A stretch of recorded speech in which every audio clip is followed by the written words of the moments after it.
tardes desde España, porque claro, yo estoy en Barcelona, como comentabais, pero hay gente que ha estado leyendo el chat ahora de toda Latinoamérica, también de otros continentes, gente también de Europa, así que buenos días, buenas tardes o buenas noches, dependiendo de dónde estéis. Lo que decían mis compañeros de Eutele Universidad, antes de empezar, es importante lo del chat, aunque yo cuando esté haciendo la presentación no lo veré. Así que si queréis, para darme un poco de amor y cariño, abajo a la derecha, dependiendo de vuestra actualización de Zoom, tenéis también unas reacciones. Por ejemplo, yo pongo ahora un corazoncito por aquí, no sé si las veis. Como digo, depende de la actualización que tengáis en Zoom, podéis interactuar de una forma u otra. Perfecto, Karen, ahí te veo. Gracias, Lupita, genial. Para ver si en algún momento os gusta algo determinado, podéis reaccionar también por el chat o por estas reacciones y así mis compañeros y compañeras podrán saber qué es lo que más os gusta, qué es lo que podemos hacer más énfasis o lo que podemos hablar un poco más tendidamente. Pues bueno, vamos a empezar si os parece bien. Para mí va a ser un placer presentaros la conferencia de hoy. Vamos a estar aproximadamente unos 45-50 minutos, no más, porque no vamos a hacerlo pesado, sino más bien dinámico, ¿vale? Así que, como decía, voy a intentar compartir pantalla, a ver si funciona bien todo correctamente. Pues bueno, el título fácil, ¿no? Ya lo hemos repetido también en las redes sociales de presentación y hoy en vivo y en directo. De esto es lo que vamos a hablar hoy, concretamente bienestar organizacional en el siglo XXI. Hoy en día, ¿vale? También haremos quizás una regresión histórico-antropológica para explicar de dónde viene esa palabra de tanto de psicología, tanto de organizaciones, como la de bienestar o felicidad también coloquialmente que se le llama así. Además, lo que voy a presentaros hoy es este índice, es todos los temas, los subtemas que he escogido para explicaros hoy. Es como si fuera una pequeña gran clase, ¿vale? Lo que quiero es que os relajéis, os pongáis cómodos y cómodas. No hace falta tomar apuntes porque todo esto estará grabado. Pero bueno, son simplemente 6 puntos que yo creo básicos para empezar a entender eso que llamamos la psicología organizacional, ¿no? En el punto 1 vamos a ver eso, le vamos a dar un pequeño cambio de enfoque, una mirada distinta a lo que es la psicología organizacional y también para los que no lo sepan, vamos a aprender conceptualmente qué significa y dónde se puede aplicar, también importante. 2, vamos a hablar, cómo no, del bienestar laboral con sus barreras y sus beneficios. Bueno, 2.1 el beneficio y todas las barreras que podemos encontrar en el bienestar laboral. Y el punto 3, una cosa muy interesante también de comentar hoy, vamos a hablar sobre el estrés, una cosa que la mayoría de personas tenemos en nuestro día a día, en nuestra vida cotidiana, pero de la cual no hablamos como quizás deberíamos, ¿no? Y más si venimos desde el mundo, desde el ámbito de la psicología.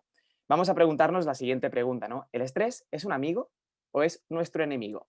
Pues para intentar responder a eso, vamos a atacar a ese estrés intentando conocer a ese concepto desde la psicobiología que tiene estos procesos, del estrés. Y finalmente, en el 3.2 vamos a hablar de un concepto que no es nuevo, pero actualmente está muy en boga, muy en la actualidad, porque todo está conectado, que es el tecnoestrés o el estrés que se relaciona con las tecnologías. Luego lo veremos. Y finalmente, la última parte de la charla, el punto 4, hablaremos de los 3 niveles de la felicidad organizacional. El punto 5 tratará sobre los 4 pilares del bienestar personal, que no os los he querido poner en el índice para no haceros spoiler. E incluso veremos al final de todo, en el punto 6, cómo lo hacen las organizaciones más felices del mundo. Así que, como veis, ese sería el índice de esta pequeña gran conferencia de hoy que he querido llamar Bienestar Organizacional en el siglo XXI. Si estáis todos listos y listas, comenzamos. Comenzamos por el principio, psicología organizacional. Sé que algunos y algunas de vosotras ya sabéis de lo que estamos hablando hoy, pero otras personas que quizás no están tan metidas en el ámbito, quizás no saben qué significa bien este término acuñado como psicología organizacional, 2 palabras, quizá un poco complejas, porque la psicología es un campo muy amplio y organizacional, cuando hablamos de organizaciones, también podemos hablar de muchos tipos diferentes de organizaciones. Entonces, para explicarlo un poco mejor, quería mostraros hoy el origen etimológico de las 2 palabras, tanto de psicología como de organización. Vamos al tema. Sabéis que psicología, bueno, viene del griego, del antiguo griego, psique, más logía, que sería logos, ¿vale? O conocimiento. Entonces, la psicología básicamente sería el conocimiento o el intento de estudiar algo, el intento de conocer algo, es decir, estudiar la psique, en este caso podríamos hablar de psique, como antiguamente se le llamaba, que era el alma. Actualmente aún podemos creer, hay personas que creen en el alma, hay otras que no, pero lo que sí que es cierto es que hay una actividad cerebral a la que llamamos mente. Entonces, esa psique sería todo lo que está pasando en nuestras cabezas, que todos tenemos una, ¿verdad? Entonces, el logos y psique hace que el estudio de la mente sea al final lo que hemos decidido llamar psicología. Y cuando vamos más, a afinar un poco más al ámbito que queremos dentro de la psicología, porque hay muchas ramas, desde la psicología social, psicología clínica, a psicoterapia, psicología organizacional, pues esta es la que vamos a hablar hoy, ¿no? Concretamente, la palabra organización proviene también del vocablo griego, proviene de organon, que significa herramienta, más el elemento izar, que significa convertir, más el sufijo ción, que es la acción. Si miramos en retrospectiva esta frase en color negro, es la acción de convertir algo en una herramienta, en una utilidad. Entonces, cualquier organización puede ser al final un conjunto de cosas que se unen para formar algo que sea útil. Veremos ahora algunos ejemplos, pero quería empezar por el principio, que es eso. Si no entendemos lo que es la psicología organizacional, no podemos entender lo que va a venir después. ¿Y qué es una organización concretamente? Pues la mayoría de personas, cuando voy a alguna empresa, a alguna institución a explicar qué es una organización, ellos me miran raro, ¿no? Me dicen, Alex, yo ya sé qué es una organización. Y todos, la verdad es que pensamos, seguramente debido a los inputs que tenemos como sociedad occidental y oriental, depende de dónde lo miremos, pero del siglo XXI, una organización se equipara siempre a una empresa. Vemos a esas personas, hombres, mujeres, con traje, corbata y maletín, que van a cambiar el mundo. Y eso está muy bien, pero eso es tan solo, amigos y amigas, una de las posibles definiciones o conceptos que podemos utilizar para definir la organización. Yo os invito hoy a abrir un poco la mente, y es lo que decía al principio, a darle un giro, una mirada quizás un poco más amplia al concepto de organización y con todo ello a la psicología organizacional en su conjunto. Porque también una organización pueden ser las organizaciones no gubernamentales, ¿verdad? Quizás algunos no lo habíais ni pensado, estamos tan mirando en las empresas, en el mundo laboral, que no nos paramos a pensar en que quizás hay otro tipo de organizaciones que actúan de diferente forma, con otros mecanismos distintos. Y seguro que muchos de estos logos que os he puesto aquí en pantalla ya los conocéis, como Cruz Roja, Save the Children, Caritas, ACNUR, UNICEF, etcétera, etcétera, etcétera. Uno que nos sale en pantalla y actualmente es muy importante, por ejemplo, es la OMS, seguro que la conocéis. Mirad, su nombre indica por siglas Organización Mundial de la Salud, ¿no? Por el tema del COVID-19, pues es importante también que tengamos en cuenta otro tipo de organizaciones, OMS, Organización Mundial de la Salud, que no sean 100% específicas al ámbito laboral o empresarial. Hay mucho más que eso. Por ejemplo, aquí tenéis del programa de felicidad en las escuelas que estoy llevando a cabo actualmente, ya estamos en la tercera ronda, y una organización podría ser cualquier también institución educativa, podría ser una escuela, un instituto, una universidad que se organiza, un ayuntamiento o una municipalidad. Como veis, hay muchos tipos de organizaciones y es lo que quería dejar claro. Y como último ejemplo, os quería poner que vuestro propio ADN, el MIEN, contamos con una serie de microorganismos intestinales, por ejemplo, o con células que se juntan a aminoácidos. Al final, si lo pensáis en tema celular o molecular, como queráis, todo nuestro cuerpo podríamos llegar a decir que también es una organización, una pequeña acción constante para darnos una cosa que es vital para nosotros, que es la vida, ¿verdad? Entonces, más que pensar siempre en el ámbito organizacional tal y como lo pensamos, hoy vemos romper un poco ese esquema y quizás ampliar un poco la mirada para entender que hay diferentes tipos de organizaciones, incluso nuestro propio cuerpo, donde podemos implementar el bienestar o la felicidad. Y entonces ahí es donde se introduce, ¿no? el bienestar organizacional en el siglo XXI. Y las personas me preguntan eso, ¿no? Me dicen, Alex, ¿por qué hablar actualmente del bienestar organizacional en este siglo? Pues os quiero poner el ejemplo de si miráis a la pantalla, veis que pone palito. ¿Qué hubiera pasado si nos hubiéramos confundido y en vez de XX palito hubiera sido X palito? Es decir, bienestar racional en el siglo XI. ¿Verdad que quizás no tendría sentido hablar de bienestar o de organización en ese siglo, hace tanto tiempo atrás? Porque las cosas eran distintas. En sociedad, estamos hablando que en ese siglo XI, en plena era medieval, quizás las organizaciones no pensábamos en grandes o medianas empresas, sino que pensábamos en grandes o medianos ejércitos, por ejemplo. Entonces, tenía sentido, aparte del ámbito organizacional, pensar en el bienestar. La pregunta ¿es que en el medievo tenían pensado como prioridad su bienestar o felicidad? Pues probablemente no. Y hay estudios que lo indican, que dejaban, como buenos cristianos que eran, que estaba ya muy extendido el cristianismo, dejaban la felicidad para una vida posterior y no intentar disfrutar de esta, sino dejarla para después de la muerte. Actualmente, volviendo ya, no nos quedemos en el medioevo, sino que volvemos ya al siglo XXI, que es lo que nos interesa, es donde estamos. En el siglo XXI sí que tiene sentido hablar de bienestar organización, porque hemos creado organizaciones no solo nacionales, sino también internacionales o mundiales, y nos podemos conectar en un momento para hablar de estos temas. ¿Por qué tiene sentido entonces comentar el bienestar o la felicidad en el ámbito organizacional? Pues por las siguientes razones, y es solo un resumen. Actualmente invertimos la mitad de nuestras horas de vigilia trabajando. De hecho, 140 horas más, por eso está en mayúscula, más anualmente que hace décadas. Imaginaos, en el siglo XI quizás trabajaban de forma distinta, pero hoy ya os puedo decir que nos pasamos más horas sentados y sentadas y delante de un ordenador que hace muchos años o hace un par de décadas en este sentido. Trabajamos más duro y los trabajos además son más complejos y lo que puede pasar es que si nuestro trabajo no nos satisface, se pueden desarrollar problemas físicos y psicológicos, quizás más importante los segundos, ¿no? Finalmente, las empresas, lo que está pasando ahora, que aunque está habiendo un cambio, no priorizan la felicidad de sus trabajadores.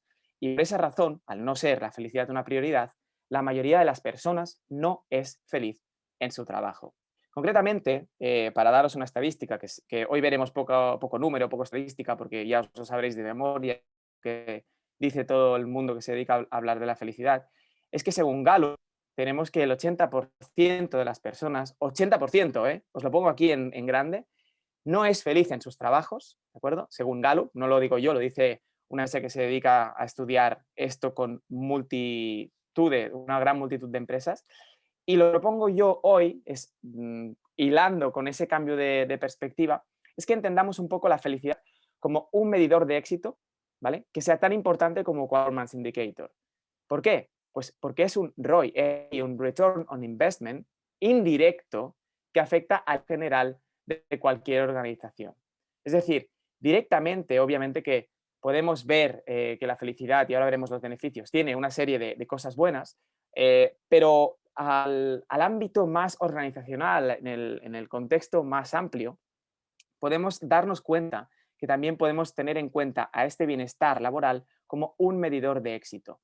Podríamos decir, en resumen, que una organización feliz es una organización que funciona.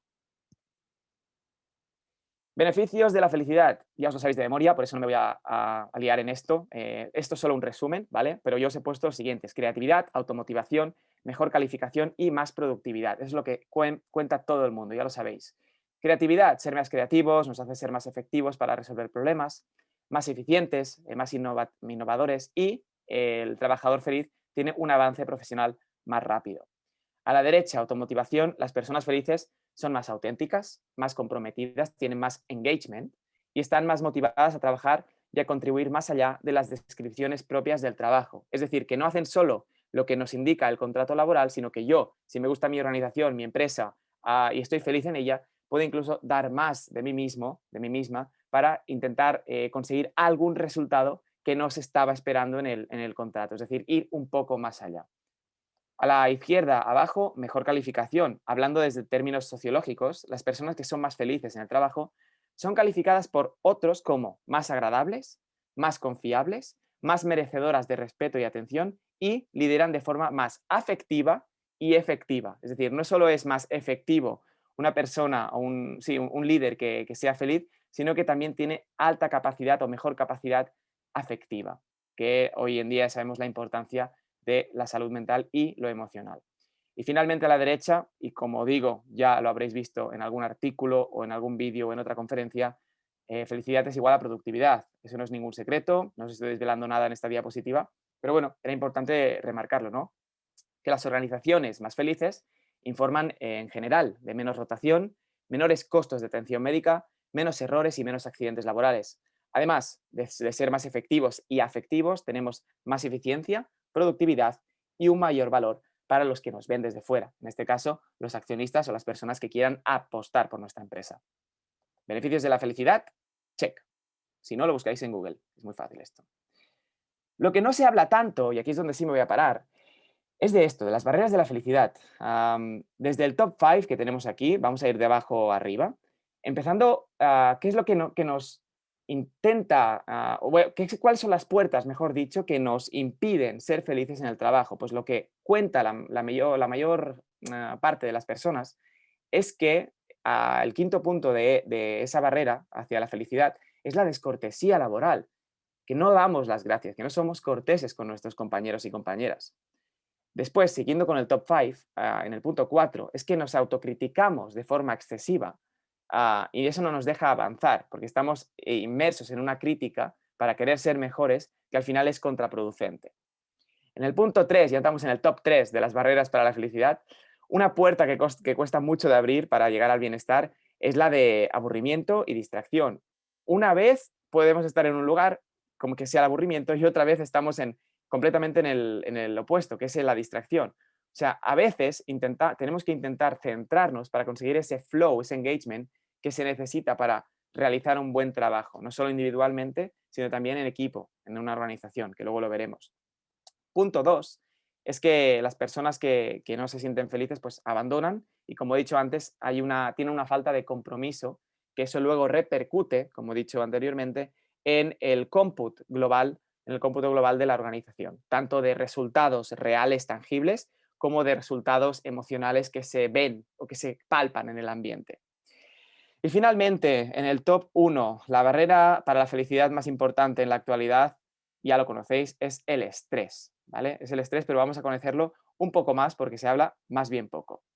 La pregunta que os hacía al principio es esta: ¿es el estrés nuestro amigo o es el estrés nuestro enemigo? Pues para entenderlo tenemos que ir a buscar cómo funciona, ¿no? A entender su psicobiología. Y al principio la gente se sorprende cuando explico esto porque doy las gracias al estrés, ¿no? Pongo ahí en la diapo, gracias, estrés. Bueno, al final tenemos que entender que el estrés es una función básica y adaptativa que nos ayuda, bueno, de hecho, no solo a los seres humanos, sino a todos los seres vivos o los organismos vivos, a sobrevivir a las amenazas inmediatas. Si no hubiéramos tenido estrés, o nuestros antepasados, mejor dicho, no hubieran tenido estrés, quizás no hubieran reaccionado a un estímulo negativo o peligroso y no estaríamos vivos en el día de hoy. Así que vamos a darle un poco de juego al estrés, ¿no? También que funciona y sirve para algo. ¿Cómo funciona? Pues cuando sentimos estrés, nuestro organismo libera hormonas del estrés. Algunas de ellas ya son archiconocidas y ya también las conoceréis, pero bueno, no era de más ponerlas aquí. Adrenalina, cortisol, norepinefrina, etcétera, ¿vale? Esos son términos psicobiológicos por si os interesa el tema.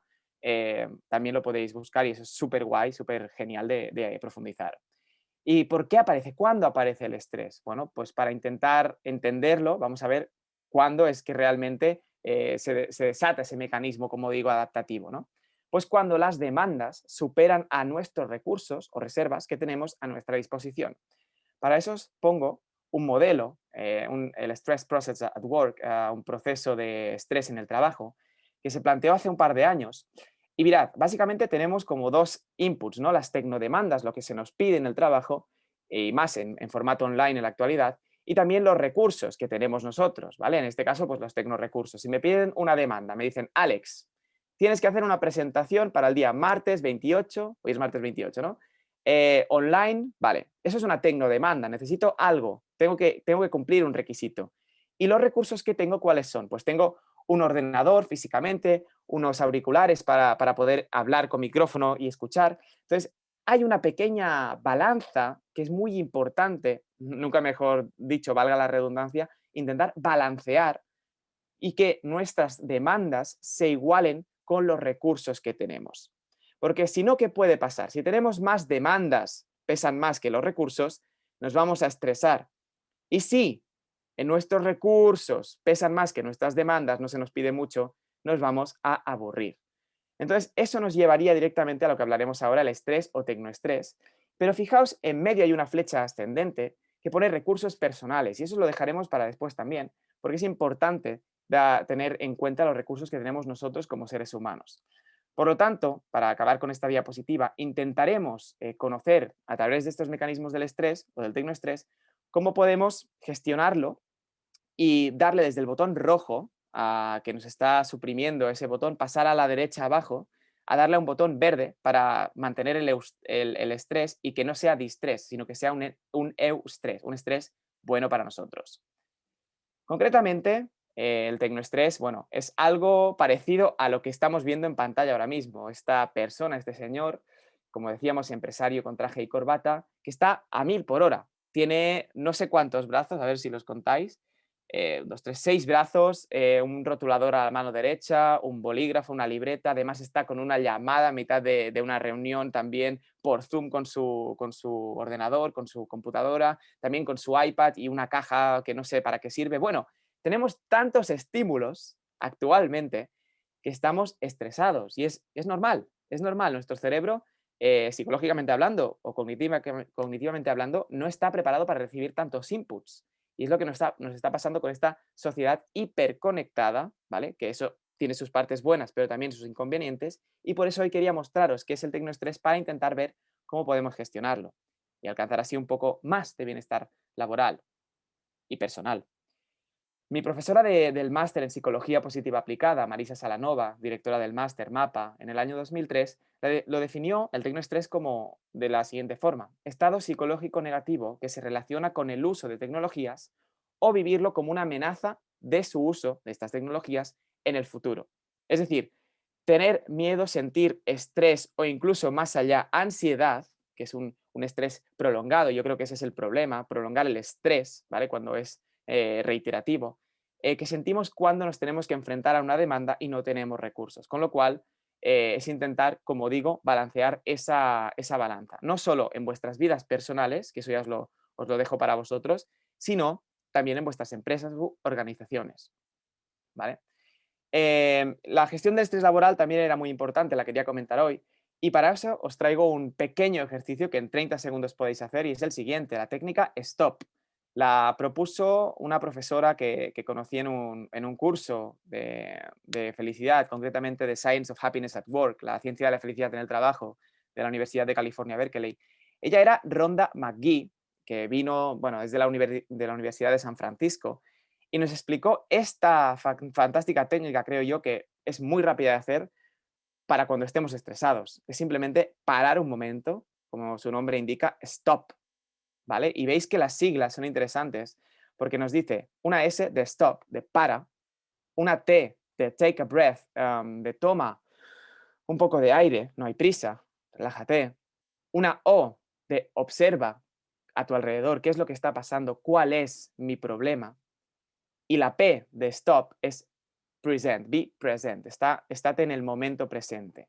Entonces, si en algún momento ves que tus demandas son demasiadas, ya sea en la oficina o en tu casa, párate un momento, que 30 segundos los acabamos de invertir ahora y tampoco es para tanto. Te puede cambiar la vida. Esa técnica os la regalo para vosotros. Vamos a ver ya los 3 niveles de la felicidad. Hemos hablado un poco de las barreras que nos impedían en el mundo actual llegar a esa felicidad tan buscada por unos y tan criticada por otros, ¿no? Hay muchas corrientes teóricas o empíricas que la tocan, pero yo os quería hablar hoy de los 3 niveles que podemos ver dónde aplicarla realmente. Pues el primero y más lógico es el nivel individual, ¿no? Que es lo que yo puedo hacer para ser más feliz. Segundo, un segundo estrato, el nivel social, lo que yo puedo hacer, pero en relación a los demás, ¿vale? Y finalmente, hoy que hablamos de bienestar organizacional, a un nivel más macro, a nivel de organización, es todo lo que se puede hacer o todo lo que pueden hacer las organizaciones para aumentar o fomentar como mínimo la felicidad laboral o no laboral, ya sea en una casa, por ejemplo, que también es una organización y bastante difícil de llevar, ¿eh? Una casa. Los tres niveles serían estos y vamos a verlos en detalle. Concretamente a nivel individual, controlar los hábitos mentales es lo que podemos hacer, como optimismo, mentalidad de crecimiento, menos perfeccionismo. Yo soy muy perfeccionista y eso me pasa factura a veces. Tener un poco más de autocompasión, tratarte como tratarías a un ser querido. Y un tip más, un consejo que os quería dar a nivel individual es ser nosotros mismos, nosotras mismas, ser más auténticos o fieles a nosotros mismos y nosotras mismas. ¿Por qué? No lo digo yo, lo dice Tuntaris, el profesor de psicología de las organizaciones, precisamente de la Universidad de Utrecht. Dijo que los trabajadores que son fieles a sí mismos se sienten más cómodos y no pierden energía pretendiendo ser otra persona. O sea, imaginaos que tuviéramos siempre, cada día de nuestra vida, levantarnos y llevar una máscara que no fuera nuestra cara, personalidad real. Entonces, eso implica una serie de recurso cognitivo, que como se le llama en psicología, es decir, una serie de energía que no nos permite estar 100% a lo que queremos estar realmente. Por lo tanto, eso baja, está demostrado que baja nuestra felicidad. Por lo tanto, otro consejo en el día de hoy, vamos a ser un poco más auténticos. Si todos somos personas, seres humanos, pues yo estoy aquí presentando desde mi propia habitación, no tengo que ponerme hoy un traje y una corbata cuando a mí no me va eso. Yo me pongo una camiseta y listos, tranquilamente. Entonces, es lo que nos dice Tuntaris, como digo, profesor de psicología organizacional de la Universidad de Utrecht. Un poco más fieles a nosotros mismos y veréis cómo aumenta nuestro bienestar. Y eso también, aplicadlo también si queréis a la organización en la que estéis, obviamente. A nivel social, por ejemplo, os pongo un ejemplo, una nueva propuesta que un empleado planteó en una empresa, que ahora os la explico, es mindfulness corporativo.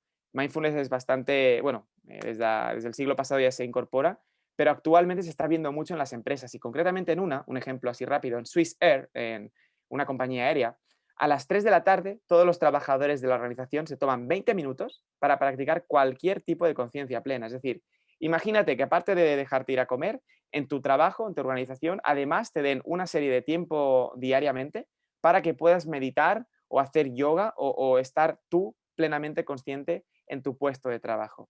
Eso para mí es una cosa fantástica. Y como digo, lo más importante aquí es que lo pongo a nivel social porque fue un propio trabajador de la empresa quien y lanzó y propuso esta propuesta que es novedosa y que ahora ya se está implementando de forma mundial, ¿no?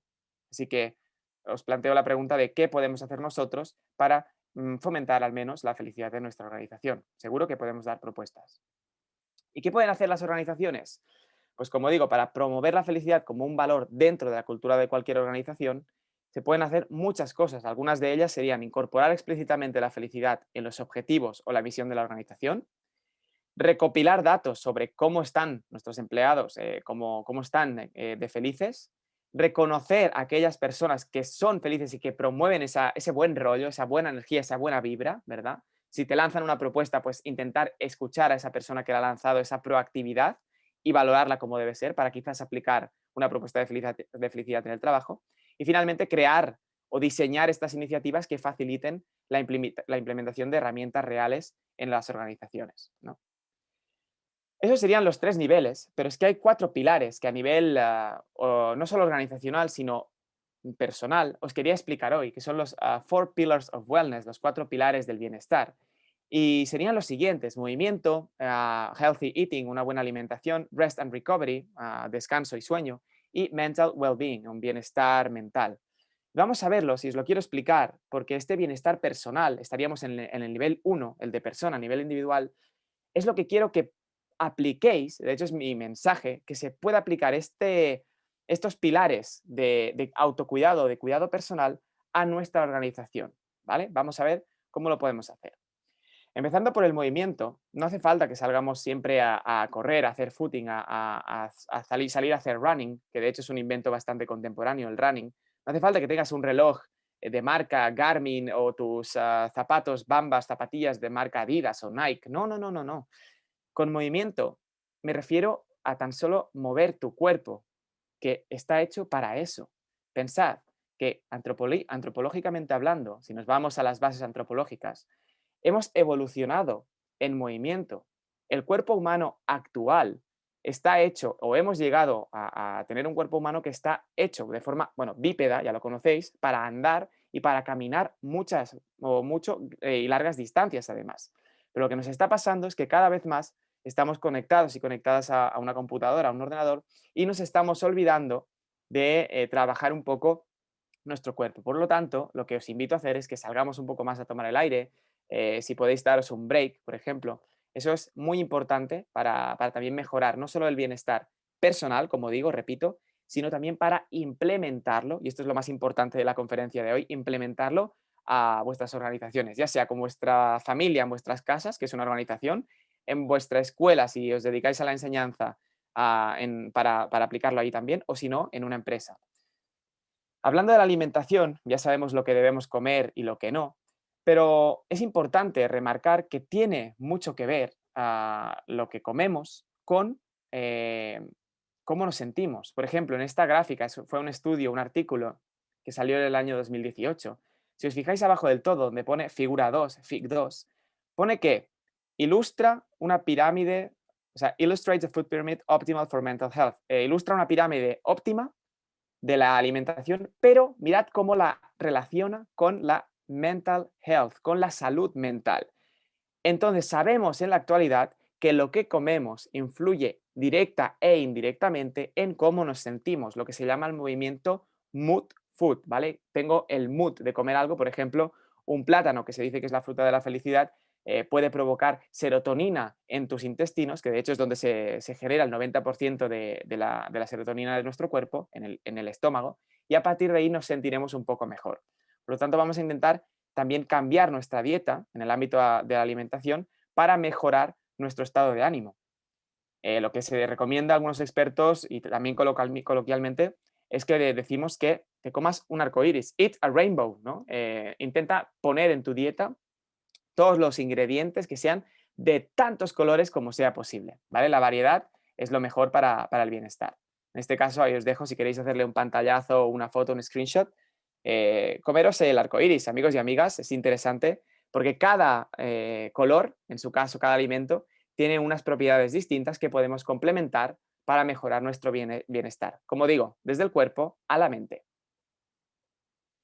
Descanso y sueño. No es lo mismo descansar que estar dormidos, porque, por ejemplo, en la imagen, la persona que está bebiendo agua o la persona que está leyendo, no están durmiendo, pero seguramente sí que están descansando. Es decir, se puede descansar sin dormir y se puede dormir sin descansar también, y eso puede ser un problema. ¿Qué pasa? En la imagen de la derecha abajo, todos tenemos nuestro teléfono móvil, nuestro celular, y tal y como ponemos cada noche a cargar la batería, mirad la chica, la mujer que está ahí echada en su cama, también necesitamos como seres humanos descansar y soñar, es decir, mantener una serie de ritmos circadianos estables, ¿vale? Que es básicamente el ritmo de vigilia y sueño, para mantener una salud mental correcta. Es decir, no solo descansar en los tiempos muertos que tengamos en el trabajo, nuestro tiempo libre, sino también dormir correctamente y sobre todo dormir las horas que necesitemos, ¿vale? Así que el descanso y el sueño también como un pilar fundamental del bienestar. Recordad, no solo para vosotros y vosotras en el ámbito personal, sino también en el ámbito de las organizaciones. Y finalmente, pero no menos importante, uno de los últimos pilares del bienestar es el siguiente, el entrenamiento cerebral, porque esta frase creo que es en latín, que ya todos conocéis, ¿no? Que es mens sana in corpore sano. Actualmente estamos todos yendo al gym, nos cuidamos, salimos a hacer running, lo que decía, a hacer un poco de footing, a correr. Está bien, pero nos olvidamos de que el cerebro también puede ser un músculo, y de hecho lo es, que tenemos que trabajar pues con diferentes técnicas, cambiar un poco los hábitos, pensar de forma distinta, abrir la mente, darle un poco más a la lectura, estimularlos con la naturaleza. Hay miles de formas para estimular no solo el cuerpo, sino también, y diría yo como psicólogo más importante, nuestros cerebros. Y es que para esto os quería hablar de eso, ¿no? Hablando de temas cerebrales. El capital psicológico está muy en boga actualmente, para los que no sepáis lo que es, os he puesto este gráfico de izquierda a derecha. Mirad, si nos vamos desde el capital económico tradicional, desde Traditional Economic Capital, que venimos de antaño de qué es lo que tienes, pues lo que tengo son finanzas, números, cosas tangibles como mi fábrica, las patentes, etcétera. pasamos al capital humano, al human capital, que era un poco las habilidades duras, ¿no? El what you know, qué es lo que sabes hacer tú como profesional. Pues la experiencia, educación, las skills, las habilidades que tienes, el conocimiento, las ideas. Pero entonces hubo un cambio de paradigma y se añadió a esas habilidades duras también el social capital, el capital social, que es who you know, a quién conoces, qué es, qué redes tienes de contactos, ¿no? Las relaciones, eso, las redes de contactos, los amigos y amigas que pueden aportar algo a tu negocio. Y actualmente estamos ya en una revolución, luego os explicaré qué es lo que me estoy dedicando actualmente. Estamos revolucionando un poco el concepto de capital en las empresas o en las organizaciones, porque no le damos tanta importancia a todo lo que las personas saben hacer, que serían las habilidades duras, sino al capital psicológico positivo, es decir, todas las habilidades blandas, que las hemos llamado así, como el optimismo, la esperanza que tenemos entre nosotros mismos, la autoexpectativa, por ejemplo, o la resiliencia a la hora de enfrentarnos a las adversidades del mundo actual laboral, ¿no? Entonces, ¿cómo ha cambiado en un gráfico? ¿Cómo hemos cambiado la forma o lo que valoramos en las empresas, en las organizaciones? Yo creo que es muy importante destacarlo para llegar a este siglo XXI en el que nos encontramos y ver que realmente lo que funciona actualmente, y creo yo también personalmente que debería ser así, es sumar las habilidades duras, lo que sabes, con las habilidades blandas, lo que haces con lo que sabes, ¿de acuerdo? Para mí es importantísimo. Y finalmente, ya para empezar con la recta final, mm, que vamos a contestar la pregunta que hacíamos al principio, ¿no? ¿Cómo lo hacen las organizaciones más felices del mundo?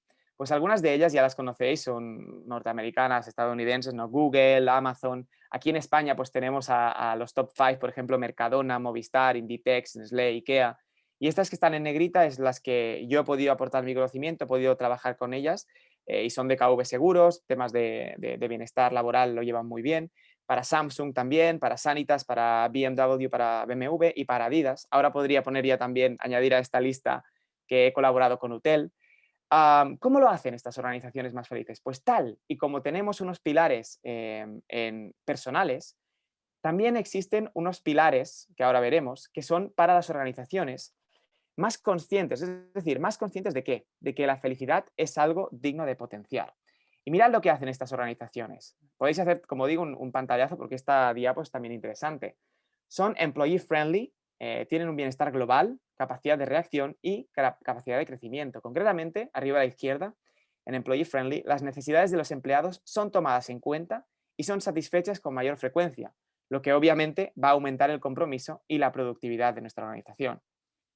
A la derecha, bienestar global, pues defienden políticas que apoyan el bienestar general, como horarios de trabajo flexibles, estructuras de compensación justas o compromisos para la inclusión y la diversidad. Importantísimo ahora lo que está pasando con todo el mundo en el siglo XXI, de tema de inclusión, de no exclusión y de diversidad, ¿vale? Tanto en ámbitos raciales, étnicos como de género, etcétera.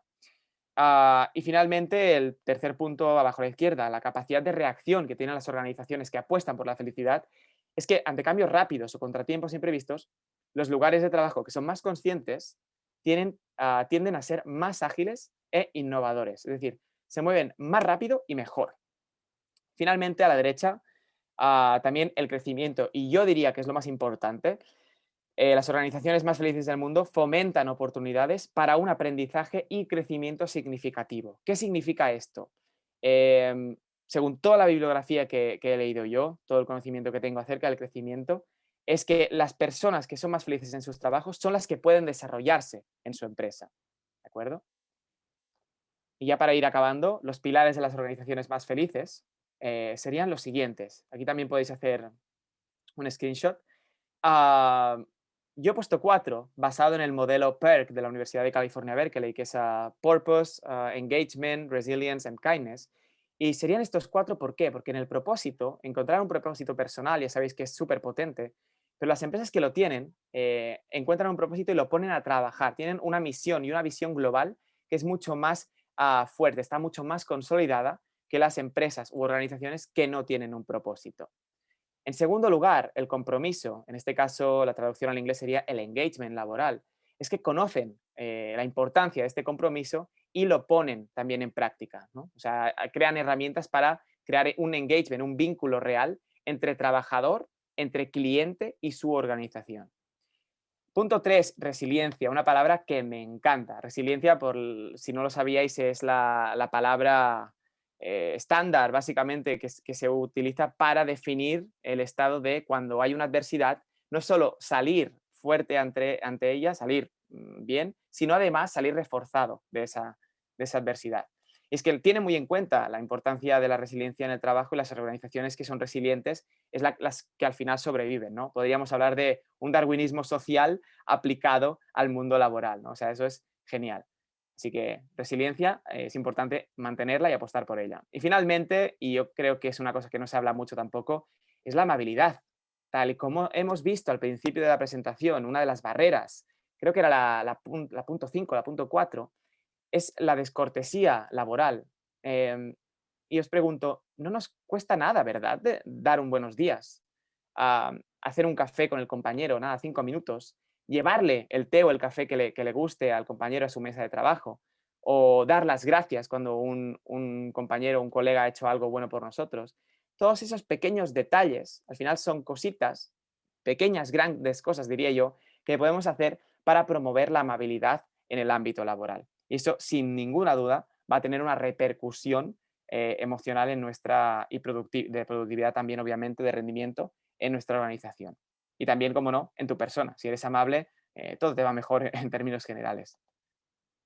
Ya para finalizar, quería deciros que hay un quinto pilar, que como os he dicho al principio, no os quería hacer spoiler, y yo creo que es la importancia de la comunidad.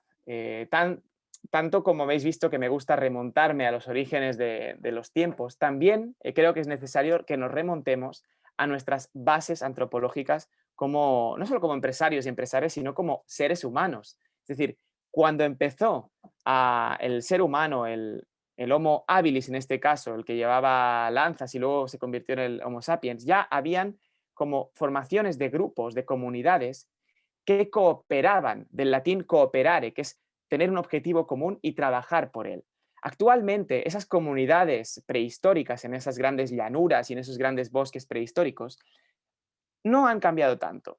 Hemos cambiado solo, y mirad a la pantalla, en las formas que tenemos de comunicarlos y de ser una comunidad. Ahora, en vez de lanzas y martillos, llevamos nuestros ordenadores, nuestras computadoras, y en vez de conectarnos a través de señales de humo o de silbidos, nos conectamos a través de redes Wi-Fi, Wi-Fi, ¿de acuerdo? Entonces, ¿cómo se han mantenido las comunidades a lo largo del tiempo? Yo creo que es algo importantísimo mantener ese sentido comunitario que tenemos como sociedad. Y os lo digo como psicólogo social, interesadísimo en este tema de la comunidad, que es muy, muy, muy importante. Y he buscado en UTEL Universidad, que también lo habéis conseguido, y quería daros mis felicitaciones. 10 años ya traspasando fronteras y lo estamos haciendo una vez más, conectando hoy con Barcelona. Desde Estados Unidos, Salvador, México, Guatemala, República Dominicana, Chile, chilenos, colombianos, paraguayos, gente de España, un saludo también, los bolivianos, mi mamá es peruana, hola, familia de Perú, y también los argentinos, todas esas personas han conseguido fomentar, crear una comunidad, que en este caso hemos llamado la UTEL Universidad, ¿no? Así que felicitaciones por esos 10 años y aprovecho para remarcar la importancia de esa comunidad social, que es muy importante, no solo en el mundo entero, sino también en vuestras organizaciones. Para acabar ya y despedirme, espero que esté en tiempo, no lo sé. Bueno, yo me dedico a esto, a hablar en público. Soy una mente a la carta, es decir, que soy conferenciante internacional, tengo mis cursos, los explico, los vendo, es lo que hago, ¿de acuerdo? Toco diferentes temas, pero sobre todo el de tema de comunicación no verbal como psicólogo y también la felicidad, ya sea a lo largo del ciclo vital o en las organizaciones del mundo actual. Si os interesara, podéis bueno, ahí tenéis el enlace que os lo pasarán el link por el chat. Una cosa que venía muy hoy a cuento es que estoy actualmente formando parte de la revolución blanda, que os decía, esa revolución de cambiar lo que se sabe con las habilidades duras para ver cómo se hace inteligencia emocional, felicidad, bienestar. Y para eso creé un curso que es la ciencia de la felicidad en las organizaciones, que está ya a la venta y ahí podéis adquirirlo si os interesa el tema. Es lo que hago, lo que me dedico. Así que, bueno, sin más dilación, también os invito a mi show de la felicidad. Sí, me dedico a estudiar el bienestar, soy investigador, pero también me dedico a difundirlo. Creo que eso es lo más importante. Hace un tiempo ya creé un show donde podemos hacer, bueno, es básicamente una experiencia online que es interactiva, donde el público, no y que es más unidireccional, que es dar la charla y luego ya lo comentamos, sino que el público y vosotros cuando os conectéis al show de la felicidad al próximo, podéis darme feedback, votar qué temas queréis y vamos saltando de un tema a otro que tienen que ver con la felicidad, ¿no? Así que el público elegiría su propia aventura. Dicho esto, ya me voy despidiendo con mi última diapo. Muchas gracias, Hotel, por la oportunidad, Hotel Universidad, y sobre todo a todos los oyentes que nos están escuchando desde diferentes partes del mundo. Sumo a mi experiencia, a mi currículum, aunque aún soy bastante joven, pero mi currículum que quiero implementar es seguir dando charlas como estas en universidades. Y si alguien realmente está muy interesado en lo que hago, pues he dejado ahí el Instagram, ¿vale? d.alexperience para que me podáis seguir. Ahí es donde me muevo más, en LinkedIn y en Instagram. Ahí es donde podéis conseguir más información y si hay alguna charla, os lo comento. Muchas gracias y quedo a vuestra disposición. De verdad, muchas gracias, Hotel Universidad.